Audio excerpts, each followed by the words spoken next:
श्री राम विनीता जी। सभी को जय सिया राम। आज मंगलवार है और मंगल चर्चा में हम लोग आज भगवान के राम नाम की चर्चा करेंगे और देखते हैं कि गोस्वामी जी ने कहाँ कहाँ किस किस तरह से इस राम के नाम की महिमा का बखान किया है। फिलहाल जो प्रसंग हम लोग पढ़ रहे हैं तो उससे कुछ बिंदु हमने जो नोट किए हैं आज की चर्चा के लिए। सबसे पहले तो हम लोग इस बार रामचरितमानस के अध्ययन का जो आधार बनाएंगे वो यही बनाएंगे कि निर्गुण और सगुण दोनों को गोस्वामी जी किस तरह से हमारे सामने बता रहे हैं और उनसे जुड़ने का हमको मार्ग भी बता रहे हैं। क्योंकि जो जीव है उसके भीतर भी निर्गुण और सगुण दोनों तत्व विद्यमान हैं। और जिसके लिए भी हम लोगों ने जो प्रसंग पढ़ा परसों उसमें यही पढ़ा ना कि आंख मूंदने से जो ब्रह्म की अनुभूति होती है, अनुभूति क्या है? वो निर्गुण भाव है और निर्गुण ब्रह्म का की अनुभूति होती है। और जो सगुण है उसका दर्शन होता है। तो मनुष्य का शरीर मिला है तो दर्शन और अनुभूति दोनों के लिए मिला है।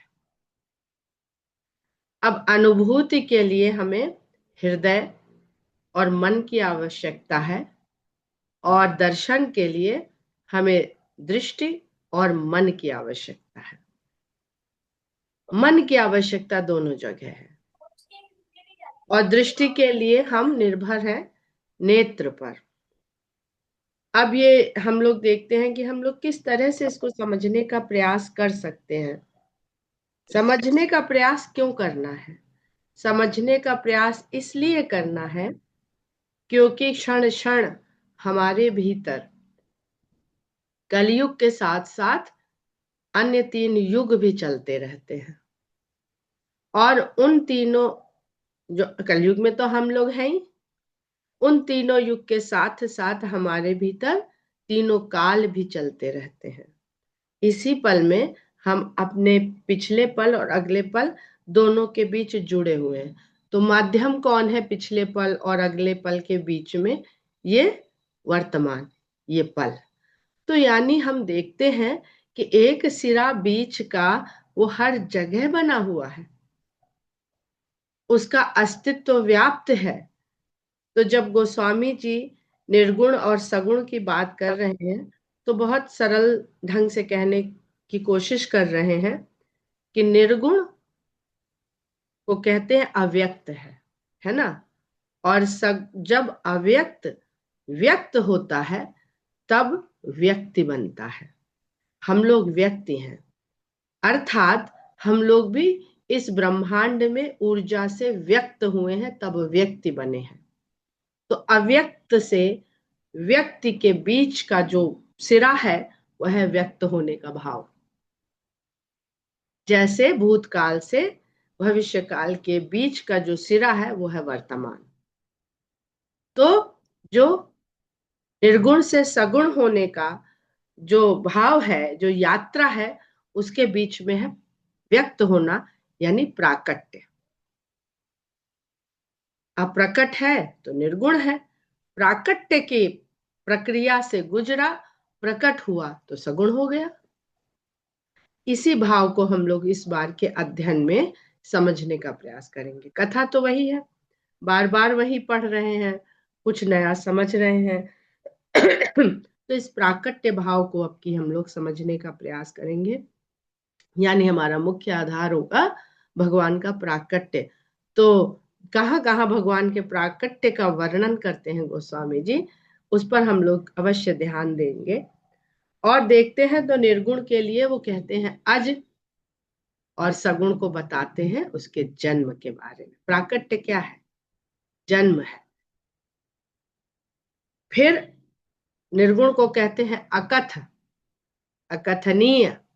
और सगुण की कथा कहते हैं, है ना। तो अकथ और कथा। फिर निर्गुण अद्वैत है और सगुण द्वैत है, दो के भाव में सामने आता है। निर्गुण निरावरण है, आवरण नहीं है उसके ऊपर, लेकिन सगुण माया के आवरण यानी माया का सहारा लेकर के ही एक आवरण के साथ प्रकट होता है। वो आवरण हम देह का भी आवरण कह सकते हैं और हम प्रकृति का आवरण भी कह सकते हैं। प्रकट होने के लिए उसे प्रकृति के आवरण को ओढ़ना पड़ता है।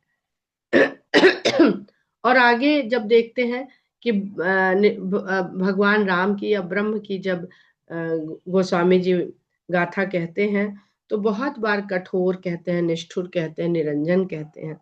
और राम की जब जब कथा कहते हैं, जब जब राम की कथा कहते हैं तो कठोर का विलोम कोमल कहते हैं, निष्ठुर का विलोम दयालु कहते हैं और निरंजन का विलोम भक्तों के नेत्र का अंजन।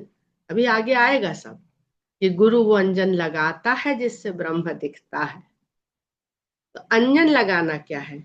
दृष्टि को ठीक करना। जो नेत्र है, नेत्र तो ऑब्जेक्ट है, नेत्र की जो गुणवत्ता है वो उसकी दृष्टि है। और दृष्टि भी बहुत तरह की है, तीव्र है कि मंद है, तीक्ष्ण है कि कुंद है।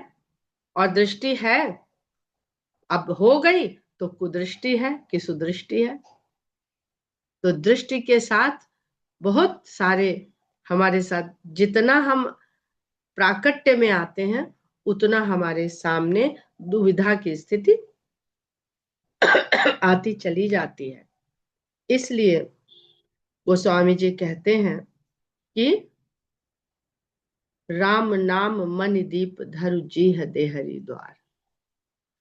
तो ये जो जिह्वा पे जब राम का नाम हम धर देते हैं तो अगर घर के अंदर दीपक जलाएंगे तो बाहर अंधेरा रहेगा, बाहर जलाएंगे तो अंदर अंधेरा रहेगा। ये निर्गुण और सगुण से समझिएगा। हम भीतर भगवान को खोजेंगे तो बाहर अंधेरा है, भीतर तो दीपक जल गया ज्ञान का। और आंख खोलेंगे क्योंकि हमें संसार में रहना, हम कितनी देर आंख मूंद के रहेंगे? कितनी देर हम संसारिक लोग, जब सब साधारण लोगों के लिए भगवान राम की कथा कही गई है, तो जब आंख खोलेंगे तो बाहर तो अंधेरा है। तो इतना उजाला तो रहे कि जब हम आंख खोलें तो संसार तो दिखे पर उस संसार में भगवान भी दिखे, ऐसी दृष्टि मिले। तो इसलिए देहरी के द्वार पर राम का नाम रखना है।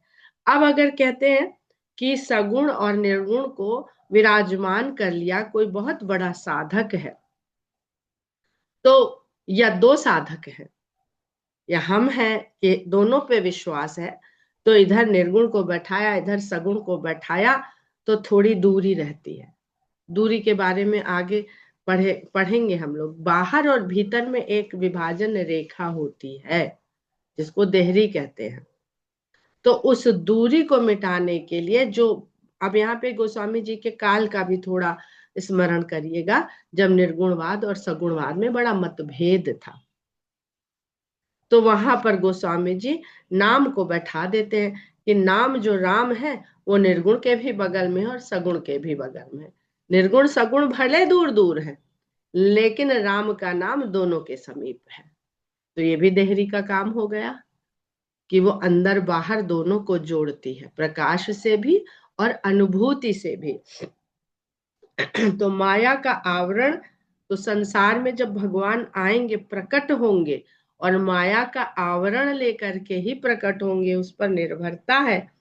तो अब आवरण पड़ा है और प्रकाश हो रहा है क्योंकि राम राम जप रहे हैं, तो वो हमको दिखने के लिए उस आवरण के भीतर यानी व्यक्ति राम के भीतर ब्रह्म राम है।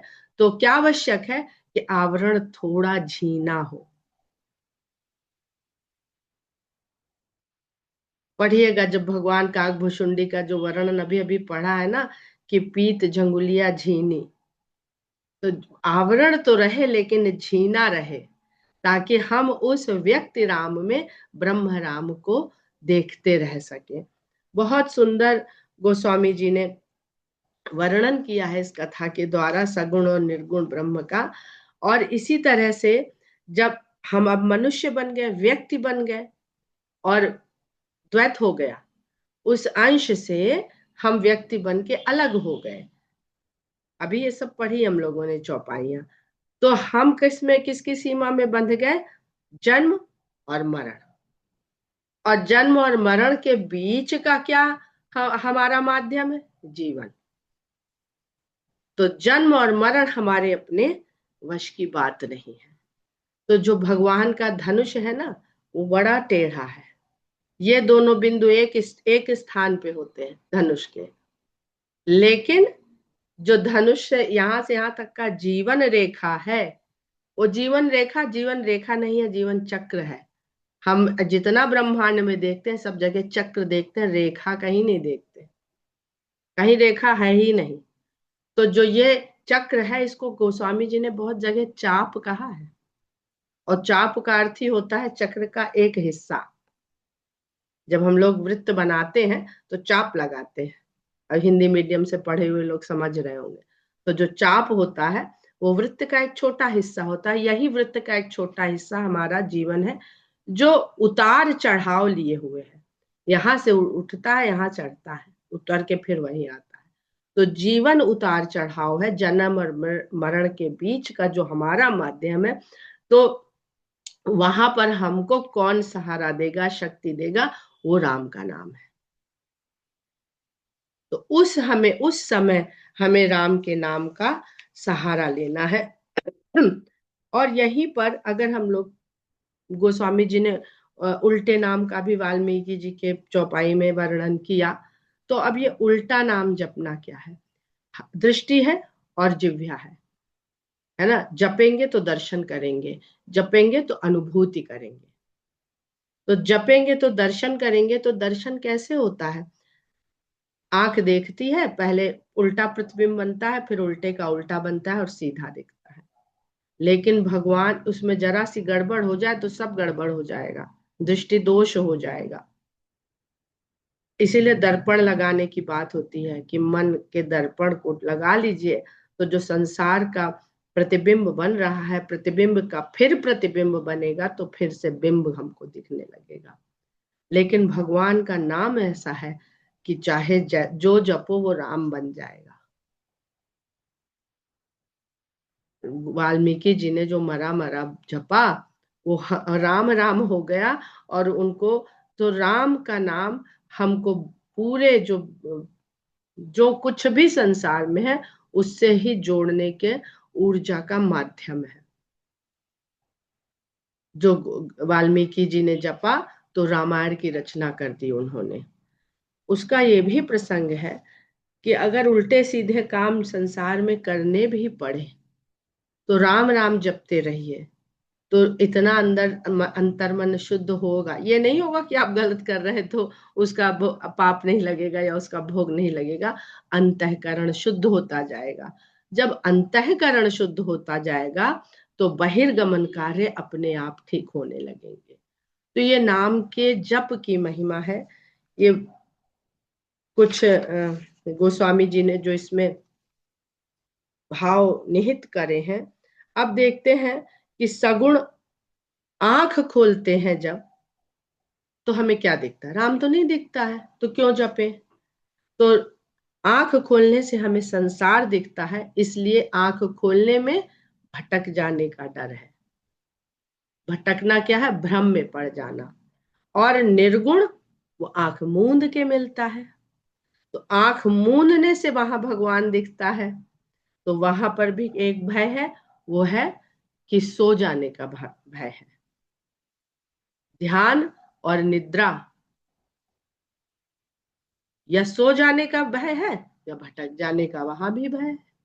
तो भटकने का भय आंख खुली रखने में तो है ही, आंख बंद रखने में भी है। फिर गोस्वामी जी कहते हैं, इसका बड़ा सुंदर उन्होंने लिया है। जैसे अभी हमने कहा कि हम अपने जीवन में पीछे के तीनों युग हमारे जीवन में आते और जाते रहते हैं। सतयुग की अवस्था होती है। और देखिए तो सतयुग में दोष क्या है? सतयुग का दोष है हिरण्यकश्यप। अब गोस्वामी जी आगे बढ़ेंगे तो यही सब कथाएं कहेंगे। पहले राम के अवतरण से पहले सतयुग में हिरण्यकश्यप की कथा कहेंगे। हिरण्यकश्यप क्या है? हिरण्यकश्यप वो है जो नितांत निरीश्वरवादी है, नितांत नास्तिक है, जो ईश्वर के सत्ता को स्वीकारता भी नहीं। और त्रेता में तो फिर भी ठीक था, रावण कम से कम अपने पुत्र का वध नहीं करता था। सतयुग में तो हिरण्यकश्यप अपने पुत्र का वध करने का बारंबार प्रयास करता था। तो कौन ज्यादा कठिन था? ये हम लोग कह देते हैं कि कलयुग बड़ा कठिन है। सतयुग कितना कठिन था? अपने ही पुत्र का वध करना चाहता था, केवल इसलिए कि उसे ईश्वर की सत्ता पर विश्वास नहीं था। तो किसे ईश्वर की सत्ता पे विश्वास नहीं है? नास्तिक है, या जो स्वयं को ही, स्वयं के अहंकार को ही स्वयं मानता है। तो ये दोष और विकारों का रूप है हिरण्यकश्यप, जो हमारे अंदर भी कभी कभी हमारी इच्छा न पूरी होने पर या प्रतिकूल परिस्थिति आने पर, अरे क्या भगवान है भी, उसी समय हमारे मन में हिरण्यकश्यप पैदा हो गए। और उसी समय हिरण्यकश्यप पैदा हो गए तो इस देहरी पर राम को बैठाइए। इस देहरी पर ही बैठ के भगवान ने हिरण्यकश्यप का वध किया है। वही यही देहरी है और यही भवन है, जो महल है हिरण्यकश्यप का। तो दोष, अभी हम लोग बाहर और भीतर भगवान के दर्शन की बात कर रहे थे। तो बाहर और भीतर भगवान का दर्शन क्यों करना है? क्योंकि हमारे जीवन में हमको बाहर भी दोष मिलते हैं और हमको अपने भीतर भी दोष मिलते हैं। तो बाहर के दोषों का भी भगवान नाश करें और हमारे भीतर के भी दोषों का नाश करें भगवान। तो हमें भगवान को देहरी पे बैठाना होगा। जब भगवान देहरी पे बैठ जाएंगे तो बाहर भीतर हमारे दोनों राक्षसी प्रवृत्ति को, आसुरी प्रवृत्ति का, वो अपने हाथों से उसका समाप्ति उसकी करते रहेंगे। बहुत सुंदर प्रसंग है। गोस्वामी जी ने ये सब कथाएं मानस में कही हैं। पहले जब हम लोग पढ़ते थे तो समझ नहीं आता था कि राम की कथा कहने के लिए इतने सारे प्रसंग शुरू में कहने की क्या आवश्यकता है। लेकिन वो स्थापित कर रहे हैं कि राम के नाम की महिमा जानो, राम के नाम के जपने को समझो, उसके महत्व को समझो। और हृदय में बैठा हुआ ब्रह्म, हृदय में बैठा हुआ राम केवल प्रहलाद को अनुभूति देता था, केवल प्रहलाद को दर्शन देता था। लेकिन बाहर के लोगों का भी जब नाश करना था, बाहर के दोषों का भी नाश करना था, तो भगवान बाहरी वस्तु से, खंभे से प्रकट होते हैं। तो जब भगवान का प्राकट्य बाहर से होता है तब सबके दोष दलन हो जाते हैं। हमें स्वयं अपने दोषों का ही नाश करना है, या अपने दोषों के साथ साथ राम की कथा हम पढ़ भी सकते हैं। सभी लोग पढ़ रहे हैं, अपने दोषों को दूर कर रहे हैं। पर इसका महत्व क्या है कि थोड़ा बहुत हम सबके दोष कम से कम हमारे भीतर पता तो चल रहे हैं। और जप नहीं रहे हैं अभी नाम, तो उतना दोषों का नाश नहीं हो रहा है। दर्शन होने लगा है, पर सब बता दें कि राम के दर्शन से पहले दोषों का दर्शन होगा ही होगा। जिस दिन अपने दोषों का दर्शन होना शुरू हो जाएगा, भीतर के और बाहर के, उसी दिन राम प्रकट होंगे। और हम जब तक वो हमें अपनी अच्छाई लग रहे हैं तब तक क्यों नष्ट करेंगे भगवान? भगवान अच्छाई को नष्ट करने के लिए है ही नहीं। बहुत सुंदर सुंदर प्रसंग है। अगर आप लोग कोई और बातचीत करना चाहते हैं तो अनंत कथा है, चलती ही रहेगी। कुछ और आप लोग कहना चाहते हैं तो कहिए, बाकी जो प्रसंग आएंगे उस समय हम लोग इसकी अधिक चर्चा, अधिक विस्तार से इसको समझने का प्रयास करेंगे। तो जो दोहा हम लोगों ने कल पढ़ा, निर्गुण ते एहि भांति बड़, नाम प्रभाव अपार, कहूँ नाम बड़ राम ते, निज विचार अनुसार। ये अभी हम लोगों ने जो बात करी अव्यक्त और व्यक्त की और व्यक्ति की, तो यही नर और नारायण है। नारायण को हमें अपने हृदय में देखना है और नर को हमें अपने बाहर देखना है, सामने देखना है। और नारायण जो है, नार अर्थात जिनका जल में अयन है, निवास है। और देखे तो नारद जी क्या रटते हैं, नारद जी नारायण नारायण रटते हैं। एक शंकराचार्य जी का सम्मेलन हुआ था अयोध्या में, जीवन और मृत्यु के पश्चात, ये विषय था। वहां पर किसी ने यही बताया था कि नारायण भगवान है तो नारद भक्ति है। जहां जहां भगवान जिस रूप में है, वहां वहां भक्ति है, और भक्ति है तो भक्त है। नार देने वाले, भगवान का सामीप्य देने वाले, क्योंकि भगवान जल में निवास करते हैं, तो उस नार को देने वाले यानी भगवान का जहाँ धाम है वहां तक पहुंचाने वाले नारद हैं। और वो गाते हैं, वो कथा, भगवान के गुणों को, कथा को गाते रहते हैं। तो मानस में भी गोस्वामी जी राम के 4 स्वरूपों का वर्णन करते हैं। देखिए तो सबसे पहले वो नाम का वर्णन कर, सबसे पहले नाम के वर्णन के पश्चात भगवान के रूप का वर्णन करते हैं, और रूप के पश्चात लीला, और लीला के पश्चात धाम।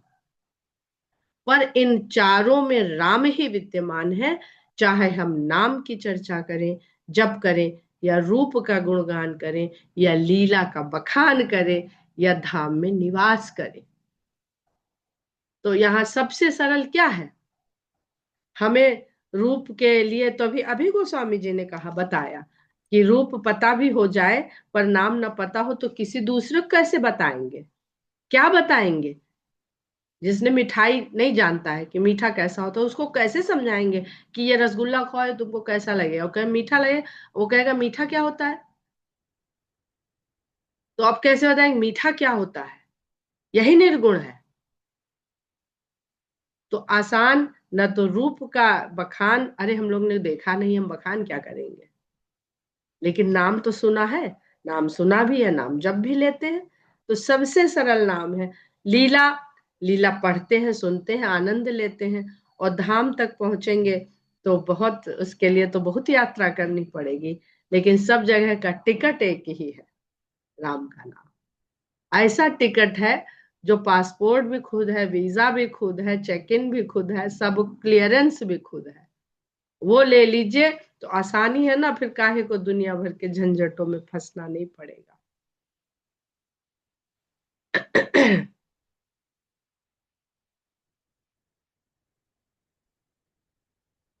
अब निर्गुण के बाद, नाम के बाद भगवान के लिए अब गोस्वामी जी आगे बढ़ेंगे। राम भगत हित नर तनुधारी। तो नारायण से कितने सुंदर तरीके से वो नर की तरफ आ रहे हैं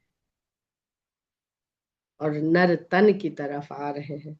सही संकट किए साधु सुखारी। मुझे इतना सुंदर भाव लगता है ये, कि अपने भक्तों के इच्छा को पूरी करने के लिए, शापों को पूरा करने के लिए, गलतियों को उनकी मिटाने के लिए भगवान खुद कितना कष्ट सहते हैं, क्योंकि वो तो कष्ट से परे हैं, उनके लिए सुख दुख कोई मायने नहीं रखता। लेकिन जब भक्त देखता है तो भक्त व्याकुल हो जाता है कि अरे भगवान मेरे कारण, चाहे नारद को देखिएगा, रावण को देखिएगा, रावण तो उस भाव में नहीं है, पर भीतर से तो वो भी जानता है कि उसके कारण भगवान इस दुख को झेल रहे हैं, इस कष्ट को सह रहे हैं। तो ये करुणा की पराकाष्ठा भी नहीं कहेंगे, अनंतता है करुणा की। इस करुणा का कहीं अंत नहीं है। कुछ और आपके मन में?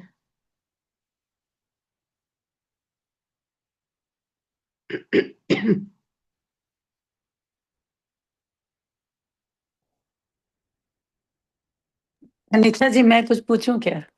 पूछिए या बताइए जो मन करे। नहीं, मैं पूछूंगी।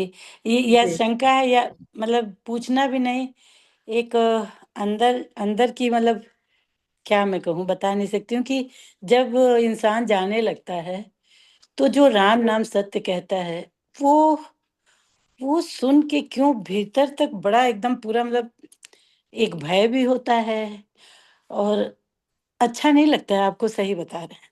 उस समय का वो राम नाम सच सुनना बड़ा ही वैराग्य को कहें या क्या कहें, मतलब वो अनुभूति हम आपको नहीं बता पा रहे हैं कि क्या होता है। जैसे नहीं मन करता है सुनने का।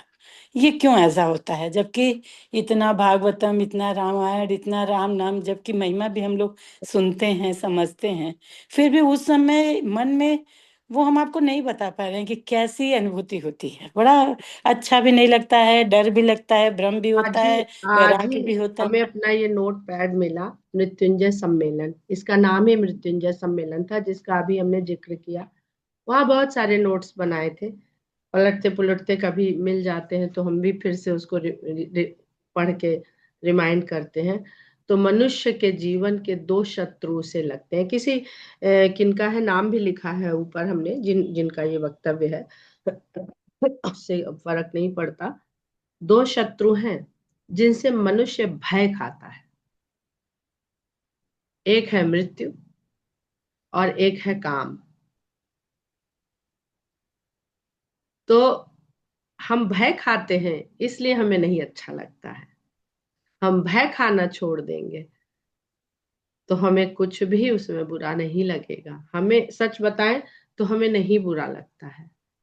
हमें उसको इतना बुरा नहीं सोचने कहेंगे, की भय कहेंगे, भय, हाँ भय है। भय कहेंगे। पर जी। अगर इस भय को आप मुक्ति से जोड़ के देखेंगी तो ये भय खत्म हो जाएगा। ये जो पसंद ना आना है, ये खत्म हो जाएगा। भय तो हमारे अरुचि है ना, भय में हमारी बहुत अरुचि है। कोई भय हम्म। के साथ नहीं रहना चाहता है। हाँ, भय ही सही कह रही हूँ, भय है कि कहीं जी। एक दिन हमारा भी यही हाल होगा। यही और भय है। ये यही भय है। अहम तत्व तो हमारे भीतर जीवित बैठा है ना। जी आप जी जी। सोचने लग जाइए हाँ तो अपने अस्तित्व का समाप्त हो जाना। हाँ, आप जानते बिल्कुल हैं सही। कि सबका बिल्कुल सही ही आपने। समाप्त होता है, हाँ, कि फिर भी मेरा भी ये अस्तित्व आपको समाप्त, हाँ भयभीत हाँ। करता है। इसके लिए एक फॉर्मूला हमने बहुत पहले पाया था। आपको बता देते हैं, हो सकता है काम करे। हम इससे पहले 2000 तक फतेहपुर में रहते थे। वहां मेरे हस्बैंड की पोस्टिंग थी। कुछ सरकमस्टेंसेस ऐसे बने, हम पहले इसको म्यूट कर देते, रिकॉर्डिंग बंद कर देते हैं। जय सिया राम।